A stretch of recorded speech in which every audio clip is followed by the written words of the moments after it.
সারা বাংলাদেশ থেকে আজকে আমরা দ্বিতীয় দিনের মতো যেটা দেখেছি যে পুরো বাংলাদেশের সরকারি কর্মচারীরা জেগে উঠেছে। এইভাবে আরো দ্বিগুণ ভাবে যদি আগামীকাল ৩রা ফেব্রুয়ারি সারা দেশ থেকে জেগে ওঠা যায় তাহলে ইনশাল্লাহ আমাদের জয় হবে। যতটুকু খবর বিশ্বস্ততার সাথে আছে সেটা হচ্ছে সবকিছুই ভালোর দিকে যাচ্ছে। তবে আগামীকালকে আজকের যে কর্মসূচি তাকে আরো দ্বিগুণ পরিমাণ করতে হবে। কোনোভাবে এই কর্মসূচি বা এই আন্দোলনকে থামানো যাবে না। আমরা আজকেও দেখতে পেয়েছি যে সমন্বয় পরিষদ থেকে কর্মসূচিকে আরো বাড়িয়ে দেওয়া হয়েছে। অর্থাৎ দাবি আদায় ঐক্য পরিষদ থেকে কর্মসূচি ছিল ১ থেকে ৩ ফেব্রুয়ারি, এখন সমন্বয় পরিষদ থেকে সেই কর্মসূচিকে তারা আবার ৩ ফেব্রুয়ারি থেকে ৫ ফেব্রুয়ারি পর্যন্ত কর্মসূচিকে বহাল রেখেছে। এবং এই কর্মসূচি বহাল রাখার জন্য সমন্বয় পরিষদের কাছে আমরা কৃতজ্ঞতা প্রকাশ করছি। লাগাতার কর্মসূচিটা তাহলে চলছে। এবং একই সাথে ৬ ফেব্রুয়ারিতে সারা বাংলাদেশের থেকে মানুষ, কর্মচারীরা পরিবার সহ আপনারা কেন্দ্রীয় শহীদ মিনারে পরিবার সহ আপনারা সমবেত হবেন। সেই কেন্দ্রীয় শহীদ মিনার থেকে আমরা ভুকা মিছিল করে আমরা মাননীয় প্রধান উপদেষ্টার বাসভবনে যাব খাবার আনতে।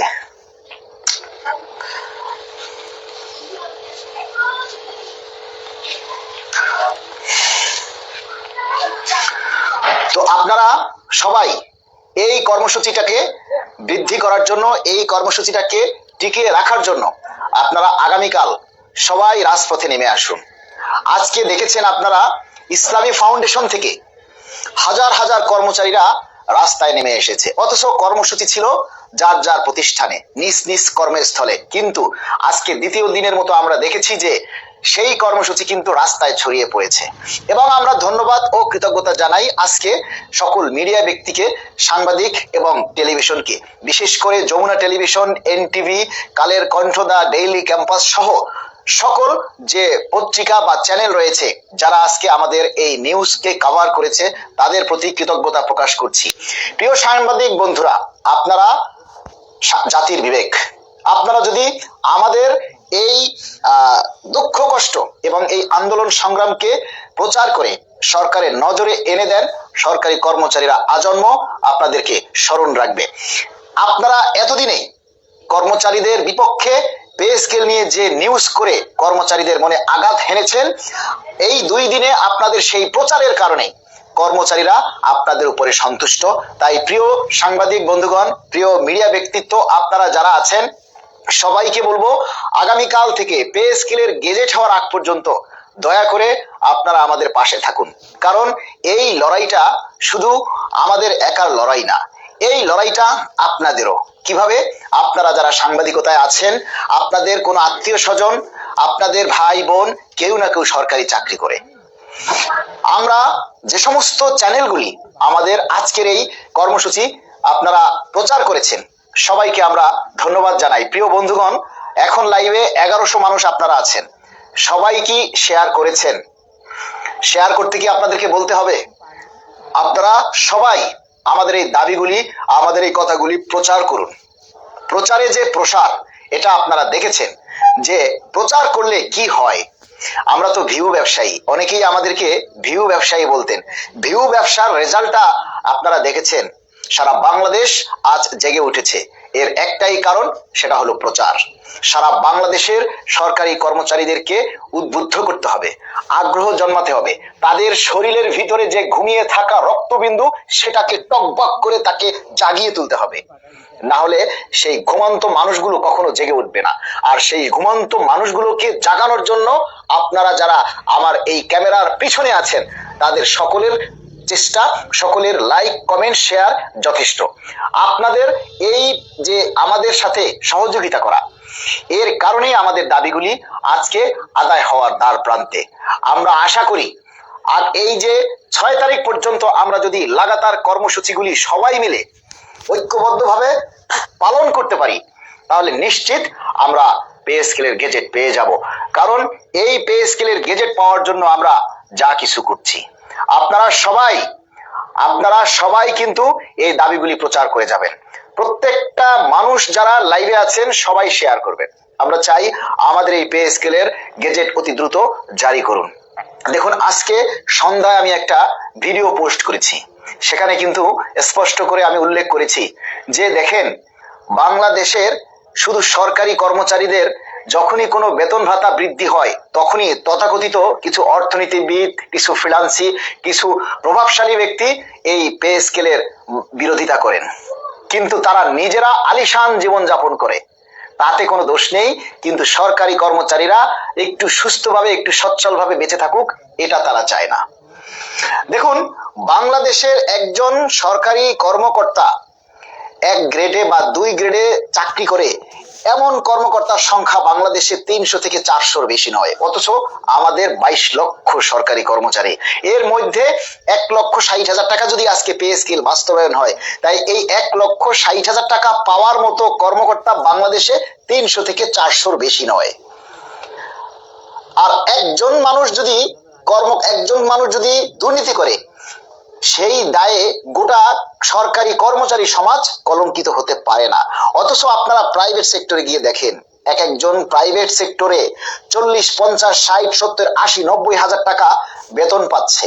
আর যারা কর্মকর্তা লেভেলে আছে তারা গিয়ে দেখেন 1.5 লাখ, 2 লাখ, 3 লাখ, 4 লাখ, 10 লাখ টাকা পর্যন্ত তাদের বেতন হয়। আরে প্রাইভেট কোম্পানিতে আমার নিজের এক আত্মীয়ের বেতন হচ্ছে 1.5 লক্ষ টাকা, অফিস থেকে তাকে গাড়ি দিয়েছে। আর আমাদের দেশে আমাদের সরকারি কর্মকর্তার যারা 78,000 টাকা বেতন পায় বর্তমানে 1 নম্বর গ্রেডে, তার সবকিছু মিলিয়ে বেতন হয় কত? 1.5 লাখ, 2 লাখ, এর বেশি না। কিন্তু দেখেন, আজকে প্রাইভেট সেক্টরের একজন পিএম, জিএম, তারপরে এডিশনাল ডাইরেক্টর, ইঞ্জিনিয়ার যারা রয়েছে বিভিন্ন প্রাইভেট সেক্টরে, তাদের বেতন 10 লাখ, 5 লাখ, 7 লাখ। আর তাদের যে ইনক্রিমেন্ট, বছর শেষে তাদের যে ইনক্রিমেন্ট, তা আমাদের বেতনের চাইতেও বেশি। প্রাইভেট সেক্টরে আমরা যে বেতন পাই তার চাইতে তাদের বাৎসরিক ইনক্রিমেন্টের পরিমাণ অনেক বেশি, কিন্তু এগুলি নিয়ে কেউ কথা বলে না। ওই তথাকথিত সুশীল সমাজ, অর্থনীতিবিদ বা প্রভাবশালী ব্যক্তিরা কেউ এগুলি নিয়ে কথা বলে না। আরে দুর্নীতি শুধু সরকারি সেক্টরেই হয়, প্রাইভেট সেক্টরে গিয়ে দেখেন কিভাবে তারা দুর্নীতির জাল বিস্তৃত করে রেখেছে। তারা এই যে মানে বাংলাদেশ থেকে বহির্বিশ্বে তারা আমোদ ফুর্তি করার নামে যে দুর্নীতির জাল বিস্তৃত করে রেখেছে, এগুলির কথা কেউ তুলে ধরে না। কিন্তু যখন সরকারি কর্মচারীরা তাদের বেতন বাড়ানোর জন্য সরকার চিন্তা করে, তখন এদেশের তদানীন্তন তথাকথিত অর্থনীতিবিদদের মাথা খারাপ হয়ে যায়। যারা জ্ঞান পাপী, যাদের মধ্যে ন্যূনতম কমন সেন্স বা ভ্রাতৃত্ব বোধটুকু নেই, তারা এদেশের সাধারণ মানুষের কথা চিন্তা করে না। তারা এদেশের সরকারি সেক্টরে যে কর্মচারীরা রয়েছে তাদের একটু ভালো থাকার কথা তারা চিন্তা করে না। আরে ভাই, 11 বছরে বাংলাদেশের এমন কোন পণ্য নেই যার দাম না বেড়েছে। 10 বছরে প্রতিটা পণ্যের দাম আকাশচুম্বী হয়েছে বৃদ্ধি পেয়ে, আর আমরা বেতন বৃদ্ধির বেলায় 0। 10 বছর ধরে আমাদের বেতন বৃদ্ধি নেই, 10 বছর ধরে আমাদের কোনো বেতন বৃদ্ধি হচ্ছে না, অথচ 10 বছরে প্রতিটি পণ্যের দাম বেড়েছে বহুগুণে। এই কথাগুলি তথাকথিত অর্থনীতিবিদ, সুশীল সমাজ তারা কেউ বলে না, কেউ তুলে ধরে না যে সরকারি কর্মচারীদের 2020 সালে একটা পে স্কেল পাওয়ার কথা ছিল, পেল না কেন? 2025 সালে পে স্কেল পাওয়ার কথা ছিল, পেল না কেন? আজকে 26 সাল এসে গেছে, অথচ তাদের পে স্কেল নেই। আর 11 বছর পর এই অন্তর্বর্তীকালীন সরকার একটা পে স্কেল দেওয়ার চিন্তা করছে, আর এদেশের অর্থনীতিবিদ, তদানীন্তন প্রভাবশালী রাজনীতিবিদদের মাথা খারাপ হয়ে যাচ্ছে। অনেক রাজনীতিবিদ বলছে তারা এটা করবে, ওইটা করবে ক্ষমতায় গেলে। ক্ষমতায় যদি না যান তাহলে কি করবেন? তাহলে আপনারা ক্ষমতার পাগল। ক্ষমতা পাওয়ার পর যে আমাদের দিবেন তার কোনো গ্যারান্টি নেই। আপনি যদি কর্মচারী বান্ধব হতেন তাহলে বলতেন, আমি ক্ষমতায় যাই আর না যাই, অন্তর্বর্তীকালীন সরকারকেই আমরা এই পে স্কেল বাস্তবায়নের জন্য অনুরোধ করছি। তখন আমরা বুঝতাম যে না, আপনারা ক্ষমতার পাগল না, আপনারা কর্মচারী বান্ধব, আপনারা চান আগে কর্মচারীরা ভালো থাকুক। তখন আপনাদের প্রতি আমাদের সিম্প্যাথি বেড়ে যেত। কিন্তু আপনারা কি বলেন যে নির্বাচনে আসলে, ক্ষমতায় গেলে আমরা এটা করব, ক্ষমতায় গেলে ওইটা করব। ক্ষমতায় যে আপনি যাবেন তার নিশ্চয়তা কি? কোন লোভে আপনাকে আমি সাপোর্ট দিব, কোন আশায় আপনাকে আমি সিল মারবো? সিলটা মারার পর যদি আপনি বিগড়ে যান, তাই no pay scale no seal. আপনারা সবাই এই পে স্কেলের দাবিতে আপনারা উদ্বুদ্ধ হন। আমাদের কোনো রাজনীতিবিদ দরকার নেই, আমাদের কোনো অর্থনীতিবিদের দরকার নেই, আমাদের কোনো প্রভাবশালী ব্যক্তির কথা পরোয়া করার টাইম নাই। আমরা এখন হচ্ছে এমন একটা অবস্থা, ভাত দে কাপড় দে নইলে মুখে বিষ দে, এমন একটা অবস্থা আমাদের মধ্যে চলে এসেছে। আপনাদের শরীরের মধ্যে রক্ত পানি নেই? আপনাদের শরীরের মধ্যে কি কথা বলে না? আপনাদের শরীরে কি তেজ নেই? নাকি সবাই কিছু একটা মানে হয়ে গেছেন? পুরুষের মতো আচরণ যদি করেন, আপনারা সারা বাংলাদেশ থেকে যারা আছেন সরকারি মানুষ, সরকারি কর্মচারীরা, আপনাদের ভিতরে তেজ নেই। তেজ থাকতে হবে।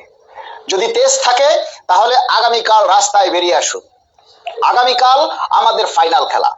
আগামীকাল আমরা এই কর্মসূচির মাধ্যমে সারা বাংলাদেশ থেকে শুধু এই স্লোগানটা দিবেন, বাদ দে কাপড় দে নইলে মুখে বিষ দে। বাঁচার মতো বাঁচতে চাই, এই লড়াইয়ে জিততে চাই। বাঁচার মতো বাঁচতে চাই, এই লড়াইয়ে জিততে চাই।